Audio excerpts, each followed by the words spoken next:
What do you think is going to happen if the words Zodiac and killer were combined? In the annals of true crime, this unholy union gave birth to a terror that haunted Northern California in the late 1960s. The Zodiac Killer, a name that still sends shivers down spines, emerged from the depths of darkness to unleash a reign of fear and bloodshed. I like killing people because it is so much fun. It is more fun than killing wild game in the forest because man is the most dangerous animal of all to kill. The most thrilling experience.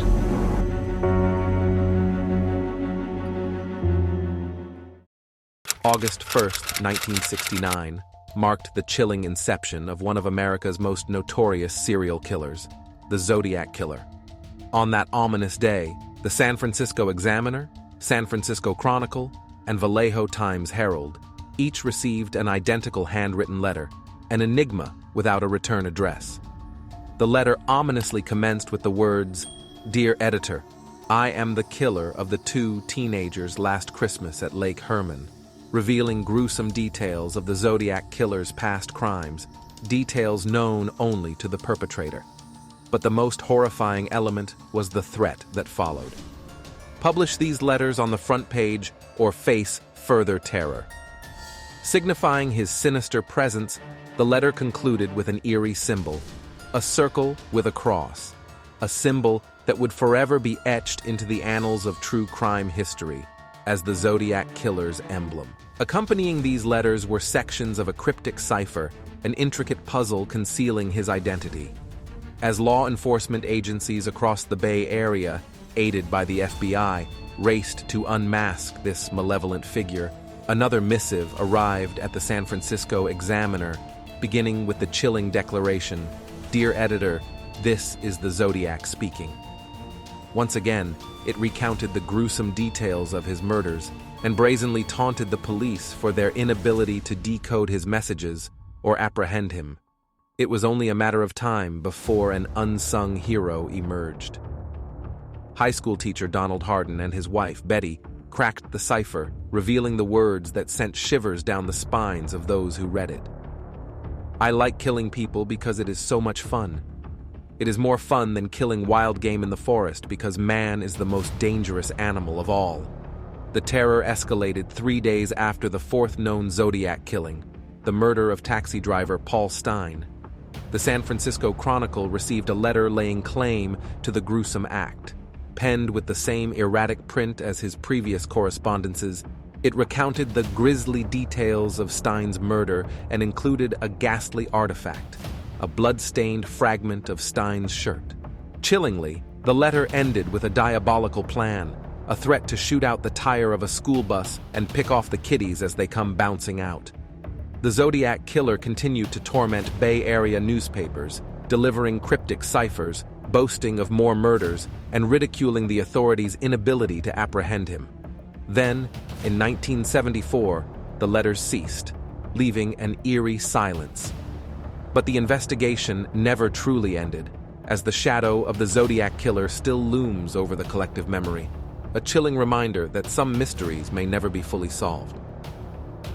The first confirmed incident occurred on the fateful night of December 20th, 1968. 17-year-old David Faraday and his 16-year-old girlfriend, Betty Lou Jensen, embarked on a date to a remote spot on Lake Herman Road, on the outskirts of Vallejo, California. Their evening of young love was brutally shattered when they were shot to death near their parked car. The motive behind this heinous act remained an enigma, as did the identity of their assailant, leaving law enforcement baffled. 8 months later, in the early hours of July 5, 1969, the Zodiac Killer struck again. Darlene Ferrin, 22, and her boyfriend, Mike Mageau, 19, found themselves parked in a secluded Vallejo location. Suddenly, a menacing figure, armed with a flashlight, approached their car. Without warning, a barrage of gunshots rang out, claiming the life of Ferrin and grievously wounding Mageau. Within an hour of this tragic incident, a chilling call was placed to the Vallejo Police Department. The caller divulged the precise location of the crime scene and shockingly claimed responsibility for both the recent attack and the 1968 murders of Faraday and Jensen. Despite the mounting evidence, which included fingerprints, Majot's description of the attacker, the decoded cipher, and a deluge of tips and leads, the Zodiac killer remained an elusive specter, taunting authorities from the shadows. The evening of September 27, 1969, bore witness to another gruesome assault. This time, the Zodiac killer targeted young couple Cecilia Shepard and Brian Hartnell as they sought solace on an isolated stretch of the Lake Berryessa shore in Napa County. Disguised beneath a hood and a shirt adorned with a circle cross symbol, the killer bound his victims before subjecting them to a savage stabbing frenzy. In a final act of cruelty, he scrawled a chilling message for the police on their car door before vanishing into the night. Miraculously, Shepard and Hartnell clung to life when emergency services arrived, but Shepard ultimately succumbed to her grievous wounds. 2 weeks later, on October 11, 1969, the Zodiac killer departed from his established pattern, turning his murderous intent towards 29-year-old taxi driver Paul Stein in San Francisco's Presidio Heights neighborhood. Taken for a routine robbery, this chilling homicide took a sinister turn when the San Francisco Chronicle received a letter from the killer claiming responsibility for the crime and confirming his ominous presence. While these 4 attacks remain, the confirmed atrocities committed by the Zodiac killer, the malevolent shadow of this enigmatic figure, is believed to loom over at least 5 other unsolved murders. Among these are the 1963 shooting of Robert Domingos and Linda Edwards near Santa Barbara, California, and the 1966 stabbing death of college student Sherry Jo Bates in Riverside, California. The true extent of his reign of terror remains a haunting question that lingers to this day, as the investigation continues its relentless pursuit of justice.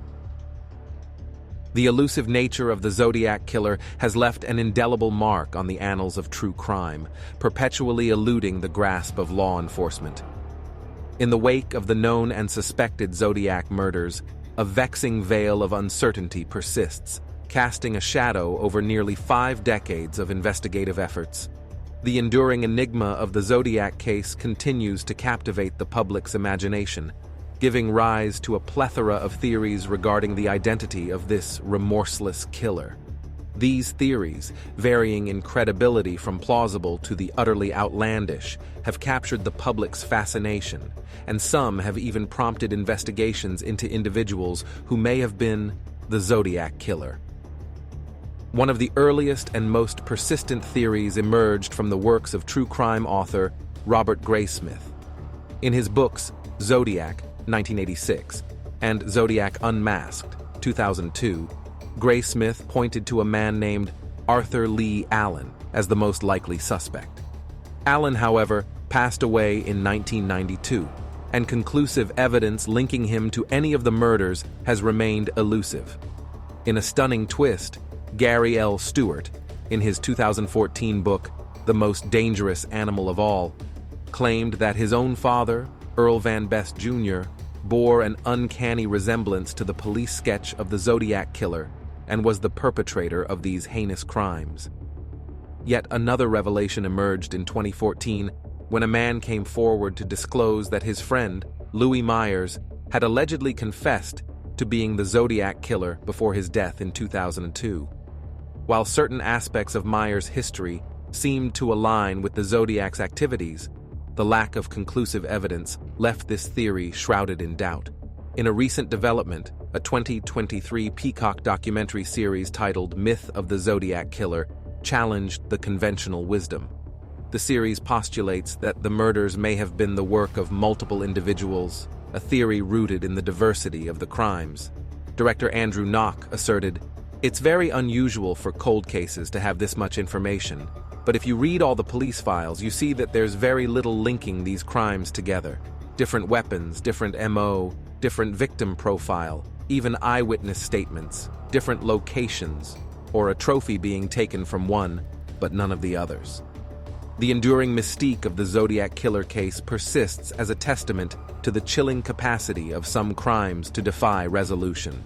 The shadows of suspicion cast over various individuals continue to captivate the public's curiosity, ensuring that the hunt for the Zodiac Killer remains one of the most enduring mysteries in the annals of true crime. The enigmatic saga of the Zodiac Killer continues to intrigue and confound, even in the contemporary era. In a stunning breakthrough in 2020, amateur codebreakers achieved what had eluded authorities for over half a century. They deciphered one of the Zodiac Killer's cryptic messages. The decoded missive unveiled a chilling glimpse into the mind of the killer, stating, "I hope you are having lots of fun in trying to catch me. I am not afraid of the gas chamber because it will send me to paradise all the sooner." This revelation brought a new layer of complexity to the case, offering a haunting window into the Zodiac Killer's psyche. His delusional belief in acquiring slaves in the afterlife and his perverse fascination with death only deepened the mystery surrounding his identity. In October 2021, a team of 40 former law enforcement investigators, known as the Case Breakers, boldly asserted that they had unmasked the Zodiac Killer's true identity.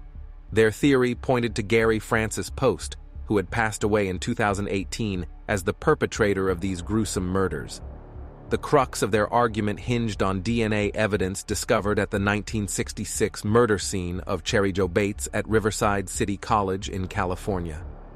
Adding intrigue to their claims, the Casebreakers noted that Post shared the same shoe size and displayed similar forehead scars as the Zodiac Killer. They also highlighted the presence of anagrams of his name in letters sent to the press. However, it's worth noting that the police had not confirmed Bates as a victim of the Zodiac Killer, preventing Post from becoming an official suspect. In 2022, author Jarrett Kobeck delved into the investigation with his book titled How to Find Zodiac. Kobeck postulated the identity of the killer as Poel Doer, a San Francisco Bay Area man who had passed away in 2007. His research uncovered eerie parallels between Doer and the Zodiac Killer. Both expressed an interest in crafting homemade bombs, particularly using ammonium nitrate and fertilizer. Additionally, Doer's physical build resembled that of the suspected killer, and he had worked at a shipyard in Vallejo at the time of the murders. The saga of the Zodiac Killer, a grim chapter in American true crime history, remains a haunting enigma to this day. Between 1968 and 1969, he unleashed a reign of terror in Northern California, leaving at least 5 victims dead and 2 others scarred for life. Yet, the shadow of his malevolence may extend to even more lives claimed, as he tantalized law enforcement with the possibility of being responsible for as many as 37 deaths. His brazen audacity knew no bounds, as he taunted the very authorities sworn to stop him through a chilling series of letters sent to local newspapers. For 5 years, from 1969 to 1974, he reveled in his grotesque notoriety, making threats and playing a sinister game of cat and mouse with law enforcement and the public. Despite exhaustive investigations and a multitude of theories surrounding his identity, the Zodiac Killer managed to elude capture and justice. The case remains an open wound, an enduring mystery that refuses to yield its secrets. In the years that followed, the legacy of the Zodiac Killer persisted, serving as the inspiration for numerous books and movies, including director David Fincher's acclaimed 2007 feature film Zodiac. This nameless, faceless menace continues to cast a long, chilling shadow over the collective memory of Northern California and the world. As we stand on the precipice of an uncertain future, the question of who was the Zodiac Killer remains unanswered.